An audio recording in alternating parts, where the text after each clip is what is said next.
नमस्कार, आप देख रहे हैं संस्कृति टीवी। दोस्तों, दिवाली के एक दिन बाद गोवर्धन की पूजा होती है। इस बार गोवर्धन पूजा 5 नवंबर को मनाई जाएगी। तो आइए अपनी इस वीडियो में बताते हैं कि गोवर्धन पूजा के पीछे क्या पौराणिक कहानी है। इसके साथ ही इस दिन अन्नकूट उत्सव भी मनाया जाता है। तो आइए जानते हैं क्या है ये अन्नकूट उत्सव। तो चलिए सबसे पहले बात करते हैं गोवर्धन पूजा की कथा की। विष्णु पुराण में गोवर्धन पूजा के महत्व का वर्णन मिलता है। बताया जाता है कि देवराज इंद्र को अपनी शक्तियों पर अभिमान हो गया था और भगवान श्री कृष्ण इंद्र के अहंकार को चूर करने के लिए एक लीला रची थी। इस कथा के अनुसार एक समय गोकुल में लोग तरह तरह के पकवान बना रहे थे और हर्षोल्लास के साथ गीत गा रहे थे। यह सब देखकर बाल कृष्ण ने यशोदा माता से पूछा कि आप लोग किस उत्सव की तैयारी कर रहे हैं। कृष्ण से सवाल पर माँ यशोदा ने कहा कि हम देवराज इंद्र की पूजा कर रहे हैं। माता यशोदा के जवाब पर कृष्ण ने फिर पूछा कि हम इंद्र की पूजा क्यों करते हैं। तब यशोदा माँ ने कहा कि इंद्रदेव की कृपा से अच्छी बारिश होती है और अन्न की पैदावार भी होती है। हमारी गायों को चारा मिलता है। माता यशोदा की बात सुनकर कृष्ण ने कहा कि अगर ऐसा है तो हमें गोवर्धन पर्वत की पूजा करनी चाहिए, क्योंकि हमारी गाय वही चरती हैं। वहाँ लगे पेड़ पौधों की वजह से बारिश होती है।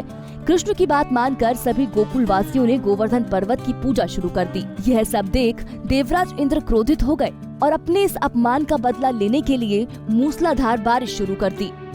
प्रलयकारी वर्षा देखकर सभी गोकुलवासी घबरा गए। इस दौरान भगवान श्री कृष्ण ने अपनी लीला दिखाई और गोवर्धन पर्वत को छोटी सी अंगुली पर उठा लिया और समस्त ग्राम वासियों को पर्वत के नीचे बुला लिया।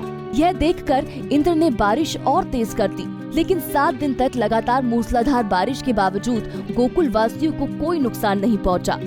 इसके बाद इंद्र को एहसास हुआ कि मुकाबला करने वाला कोई साधारण मनुष्य नहीं हो सकता। इंद्र को जब यह ज्ञान हुआ कि वह भगवान श्री कृष्ण से मुकाबला कर रहा था, इसके बाद इंद्र ने भगवान श्री कृष्ण से क्षमा याचना की और स्वयं मुरलीधर की पूजा कर उन्हें भोग लगाया। इस पौराणिक घटना के बाद से गोवर्धन पूजा की शुरुआत हुई। गोवर्धन पूजा के दिन गोवर्धन पर्वत की परिक्रमा का विशेष महत्व है। गोवर्धन पर्वत उत्तर प्रदेश के मथुरा जिले में स्थित है, जहाँ हर साल देश और दुनिया से लाखों श्रद्धालु गोवर्धन पर्वत की परिक्रमा के लिए पहुँचते हैं। गोवर्धन पूजा पर अन्नकूट उत्सव। गोवर्धन पूजा के मौके पर मंदिरों में अन्नकूट का आयोजन किया जाता है। अन्नकूट यानी कि कई प्रकार के अन्न का मिश्रण, जिसे भोग के रूप में भगवान श्री कृष्ण को चढ़ाया जाता है। कुछ स्थानों पर विशेष रूप से बाजरे की खिचड़ी बनाई जाती है। इसके साथ ही तेल की पूड़ी आदि बनाने की परंपरा भी है। अन्नकूट के साथ साथ दूध से बनी मिठाई और स्वादिष्ट पकवान भोग में चढ़ाए जाते हैं। पूजन के बाद इन पकवानों को प्रसाद के रूप में श्रद्धालुओं को बांटा जाता है। कई मंदिरों में अन्नकूट उत्सव के दौरान जगराता किया जाता है और भगवान श्री कृष्ण की आराधना कर उनसे खुशहाल जीवन की कामना की जाती है।